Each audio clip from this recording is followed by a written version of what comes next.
അതെ, ഈ ട്രെയിനിന്റെ റണ്ണിങ് സ്റ്റാറ്റസ് അറിയാൻ പറ്റിയ നല്ല ആപ്പ് ഏതാ ഉള്ളത്? എന്നാ മോനെ ആപ്പോ? അത് വേറെ മൈ ട്രെയിൻ. റെയിൽ യാത്രയില്ലേ? ഇതൊന്നുമല്ല, ഇതൊക്കെ തേർഡ് പാർട്ടി ആപ്പുകളാണ്. ഈ ആപ്പുകൾക്ക് റെയിൽവേയായിട്ട് ഒരു ബന്ധവുമില്ല. NTS ആണ് ട്രെയിനിൻ്റെ സ്റ്റാറ്റസും അതോടൊപ്പം തന്നെ ഷെഡ്യൂളും അറിയാൻ ആശ്രയിക്കാവുന്ന ഏക app. National train enquiry system. ഏത് ട്രെയിനിൻ്റെ സ്റ്റാറ്റസ് അറിയണ്ടേ? 206-32 ആലപ്പുഴ വഴി മംഗലാപുരം വന്ദേ ഭാരത്. ആ ട്രെയിൻ ഇപ്പോൾ കായംകുളം പിന്നിട്ടിരിക്കുകയാണ്. കൊല്ലത്തെത്തിയപ്പോൾ 4 മിനിറ്റ് ലേറ്റായി. പെട്ടെന്ന് എത്തുന്ന പറഞ്ഞ് കൂടുതൽ ചാർജ് മേടിച്ച് തുടങ്ങിയതാണ് വന്ദേ ഭാരത്. അതിപ്പോൾ എന്ന് ലേറ്റ് എന്നാണ് പറയുന്നത്. സ്ഥിരം ഡിലേ ആണെന്ന് നോക്കാനും ഈ ആപ്പിനകത്തൊരു ഓപ്ഷൻ ഉണ്ട്. ആവറേജ് ഡിലേ എന്നുള്ളൊരു ഓപ്ഷൻ ഉണ്ട്. അതിൽ നോക്കിക്കഴിഞ്ഞാൽ നമുക്ക് ഈ ട്രെയിൻ സ്ഥിരമായിട്ട് ഡിലേ ആകുന്നുണ്ടോ എന്ന് അറിയാൻ പറ്റും. 7 ദിവസത്തെ റണ്ണിങ് സ്റ്റാറ്റസാണ് ഇതിനകത്ത് കാണിക്കുന്നത്.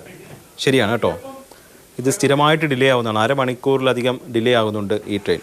കഴിഞ്ഞ ദിവസം എൻ്റെ ഒരു സുഹൃത്ത് അങ്ങോട്ട് പോയത് കോട്ടയം വഴി, ഇങ്ങോട്ട് വന്നത് ആലപ്പുഴ വഴി. 2 റൂട്ടിലും വന്ദേ ഭാരത് കണ്ട് 1 മണിക്കൂറോളം ലേറ്റ് ആയിരുന്നാണ് പുള്ളി പറയുന്നത്. അഡ്വക്കേറ്റ് പുള്ളിയോടും ചോദിച്ചാലോ? പുള്ളി ചോദിച്ചാൽ അഡ്വക്കേറ്റ് രാജൻ സിംഗ് ഹൈക്കോടതിയിലുണ്ടാവും. എന്നാ പോവാം.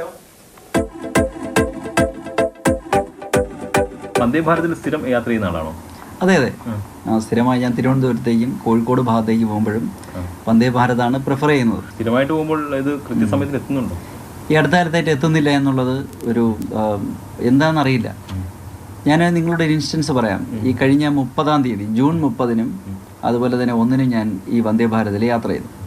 30-ന് ഞാൻ വൈകുന്നേരം എറണാകുളം നോർത്തിൽ നിന്ന് 7:20-ന് തിരിച്ച് തിരുവനന്തപുരത്ത് 10:20-ന് എത്തേണ്ട 3 മണിക്കൂർ കൊണ്ട് റൺ ചെയ്യേണ്ട കോട്ടയം വഴി പോകുന്ന വന്ദേ ഭാരതിലാണ് യാത്ര ചെയ്തത്. അതവിടെ 1 മണിക്കൂർ വൈകിയാണ് എത്തിയത് തിരുവനന്തപുരത്ത്. അപ്പോൾ ഞാനവിടെ എത്തിക്കഴിഞ്ഞ് ടാക്സി സ്റ്റാൻഡിൽ ടാക്സി പിടിക്കുമ്പോൾ അവരെന്നോട് പറഞ്ഞത് അതിൻ്റെ തലേ ദിവസം, അതായത് 29-ാം തീയതി ജൂൺ 29-ാം തീയതി വന്ദേ ഭാരത് ഇതേ ട്രെയിൻ രാത്രി 1.5 മണിക്കൂർ വൈകിയാണ് വന്നത്. പിറ്റേ ദിവസം 1-ാം തീയതി ആലപ്പുഴ വഴി എറണാകുളത്തേക്ക് വരുന്ന വന്ദേ ഭാരതിൽ വൈകിട്ട് 4:05-ന് തിരുവനന്തപുരം സെൻട്രലിൽ തിരിച്ച് എറണാകുളം ജംഗ്ഷനിൽ എത്തുന്ന 2.5 മണിക്കൂർ കൊണ്ട് എത്തേണ്ട ട്രെയിൻ. അപ്പം 6:30-നാണ് ഇവിടെ എറണാകുളത്ത് എത്തേണ്ടത്. ആ ട്രെയിൻ ഇവിടെ എത്തിയത് 7:30-നാണ്. അതിന് തിരിച്ചു വന്നത് പിറ്റേ ദിവസം. അപ്പോൾ 30-ാം തീയതിയും അതുപോലെ തന്നെ 1-ാം തീയതിയും എല്ലാം ഏതാണ്ട് 1 മണിക്കൂറിൻ്റെ ഡിലേ. വൈകിയത് എന്തുകൊണ്ടാണെന്നുള്ള ഒരു എൻക്വയറി നടത്തിയിരുന്നു. എൻക്വയറി നടത്തിയത് വളരെ രസകരമായിരുന്നു. ഇത് എൻക്വയറി നടത്തി ചോദിക്കാനൊരു സ്ഥലം നമുക്കില്ല.